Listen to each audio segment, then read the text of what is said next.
Ancient Rome was a civilization that was formed in the Italian peninsula from the 8th century BC, and spread along the Mediterranean Sea, and centered around the city of Rome, so that in the 1st and 2nd centuries AD it became one of the largest ancient empires, with about 20% of the population that time became. Ancient Roman civilization is divided into two periods, the Roman Republic and the Roman Empire. There is no consensus about the beginning of the Roman Republic. One of the prevailing hypotheses about the origin of the Roman Republic is that in the 6th century BC, the Romans, who were fed up with the oppression of the arrogant Lucius Tarquinius, the last king of Rome, revolted, and in 509 BC they overthrew the monarchy and founded the Roman Republic. The task of legislation in the Roman Republic was the responsibility of the Senate, and every year 2 people from the city were chosen by lot as consuls, the highest executive office. Roman Republic in 27 BC, and after the murder of Caesar, it changed to the Roman Empire. The reign of the first Roman emperor,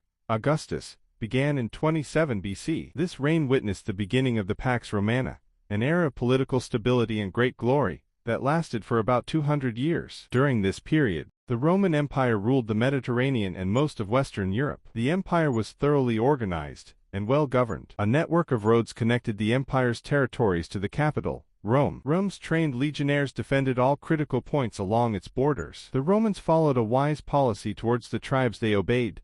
They respected their beliefs and customs and did not interfere in them. They gave them local independence, and they did not refrain from any kind of tolerance, kindness, and good behavior towards them. They asserted their dominance over them in such a way that they first placed groups of their tribe among them. Secondly, they built military roads to connect their centers directly to the capital. Thirdly, they flattered them so that they would lean towards their rule. In this way, little by little, the other clans of the Italian peninsula connected with the Latins and became of the same blood, and adopted the habits and language of the Romans, and the Roman nation was born from among them. After winning the Second War of Carthage, they took over the entire peninsula and later captured Spain, Gaul, France, and Britain, and in 92 AD, the Roman government became neighbors with the Parthian Empire, and in 98 AD, Rome included the entire Maghreb world, Spain, Gaul, the Rhine River, Britain, Switzerland, the Danube River, Illyria, the Balkans, Asia Minor,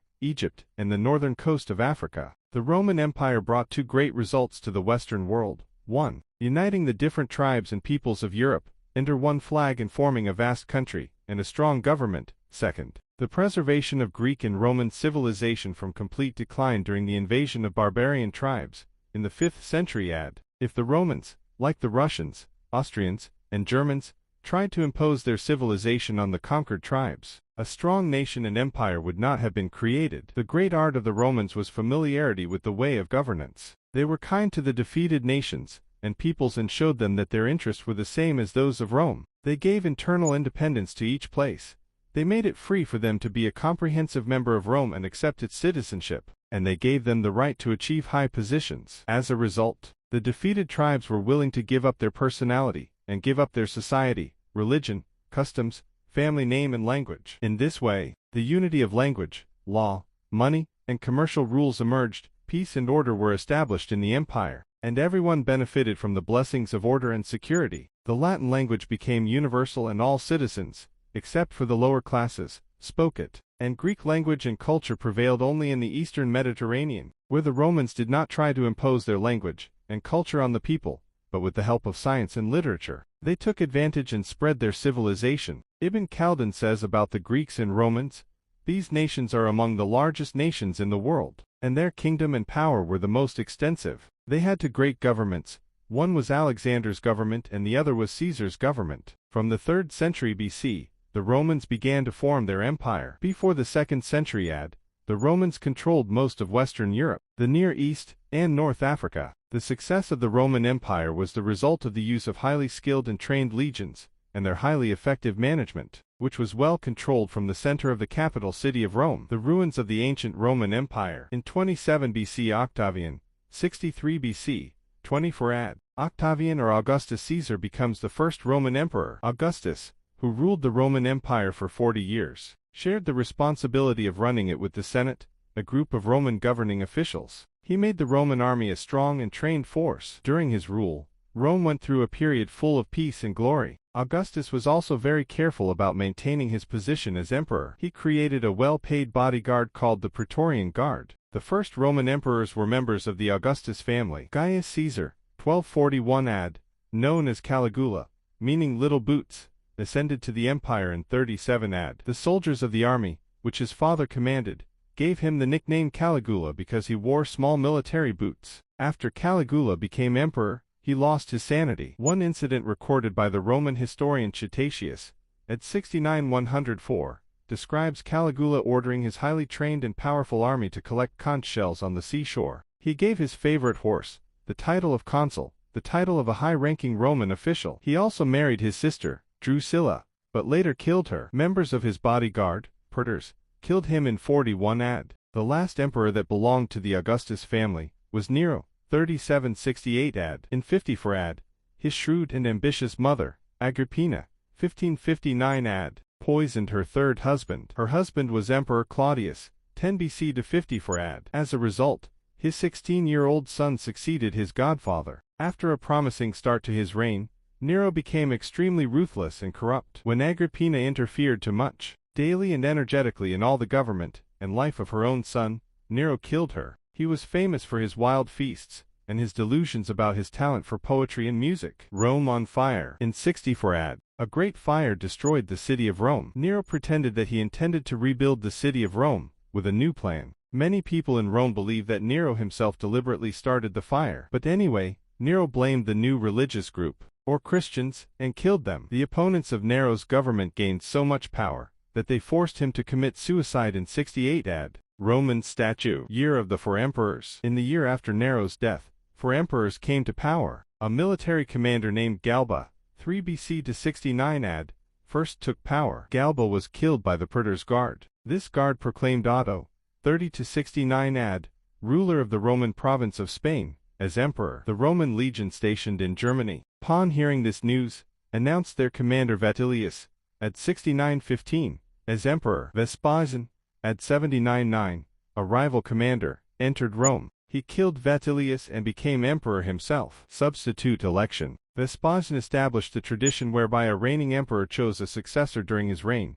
and thanks to him, he restored order to Rome. He also began a building program that included Rome's sports stadium. The construction of this large amphitheater, where public entertainments were performed, was completed during the reign of Vespasian's son, Titus, 39-81 AD, who succeeded his father as emperor. In the 2nd century AD, the ruling families of Rome had less influence in choosing the emperor. Citizens of the Roman provinces began to occupy high-ranking positions in the government and the army. The next Roman emperors were chosen from the provinces within the Roman Empire. Emperor Trajan, 53-117 AD, was born in one of the Roman provinces called Iberia, modern-day Spain. He was a great military commander, and during his reign, the Roman Empire reached its peak in size. He celebrated his military victories by building monuments, Trajan's columns. These columns were decorated with statues depicting his famous victories. One of the events of his rule is the attack on Parthian Iran. Trajan's adopted son, Hadrian, 76-138 AD, succeeded him to the Roman Empire. Hadrian spent most of his reign traveling in different provinces of the Roman Empire. He built permanent barriers against the barbarians who attacked these Roman lands. An example of such defenses, Hadrian's Wall, still remains in northwest England. Hadrian also made many changes that made the Roman Empire easier to administer. Rome has provided services to the world of civilization, one of which is the unification of all the countries of the Maghreb and the Mediterranean basin, which made the language, customs, currency and law uniform, which facilitated the spread of the Christian religion and the preservation of the Western world. It was a very important factor during the invasion of wild tribes. For example, if there were as many independent countries as there are now in the place of the Roman Empire, maybe Christianity would not have spread throughout it until today. However, the conversion of the Roman emperor was enough to spread this religion throughout the empire. 30. The second important service of Rome is to compile a set of laws. The laws that were in Rome were gradually expanded due to the decisions of the courts and regulations, and because it did not have a list, it became difficult to find a specific law, until the order of Theodosius II in 438 AD and Justinian in 538 AD made them into a single collection that remains until today. The Germans, who invaded Rome and overthrew the Western Roman Empire, accepted these laws. And in the Middle Ages its collection became the textbook of law schools, and became common in universities. In the Middle Ages, the law of the Church was based on this set of laws, and today the law of some civilized countries is based on it. Latin countries such as Spain, France and Italy have taken their rights from Roman law. Due to the capture of a part of America by the French and Spanish in 1824, a set of laws called the Louisian laws was established, which is derived from the Roman laws, and the Spanish and the Portuguese, in turn, used the Roman laws in that system after the capture of Central and South America. Iran also benefited from Roman law during the Pahlavi dynasty, which had adapted part of its legal system from France. The development of the Latin language is also one of the services of Rome. Words and even Latin sentences are very abundant in most European languages such as French, English, German, Spanish, Portuguese, Italian, and the languages of all Central and South America. Throughout the Middle Ages and the beginning of the modern era, Latin was the scientific language of the West, and scientific terms were often derived from Latin words. In the Middle Ages and the Renaissance, this language was the most important subject, but as a result of the religious reform movement, this language gradually became obsolete in the countries that accepted the Protestant religion, and the native language of each country took its place, and the writers and scientists of Europe gradually used the national language in teaching, writing, so that in the 17th century, the scientific and philosophical language was no longer exclusive to Latin, and it was not needed much in life, and it lost its previous importance in schools. 34. But still Latin textbooks and Latin literature are taught in some European universities, for example in Oxford University. Until today, Roman and Greek language and literature are the most important, and the attention given to these subjects is not given to natural sciences and mathematics. The fourth service of the Romans is the completion of the Latin alphabet, which all civilized nations are familiar with today. The basis of this alphabet was the Phoenician alphabet, which was taken from the Greeks and was common among them in southern Italy. The Romans took it and made additions to it. Today, except for Greece, Greek alphabet, and Russia, Cyrillic alphabet. The alphabet of all of Europe and all of North, Central and South America, Australia and a large part of Africa and Turkey is the same Latin alphabet, and it is the most widely used alphabet in the world. Finally, the way of ruling and managing the country, and leaving each city free to do its own work, and determining the limits and powers for it is also a Roman legacy that reached the Western countries and is now common in most of them, such as England and the United States of America.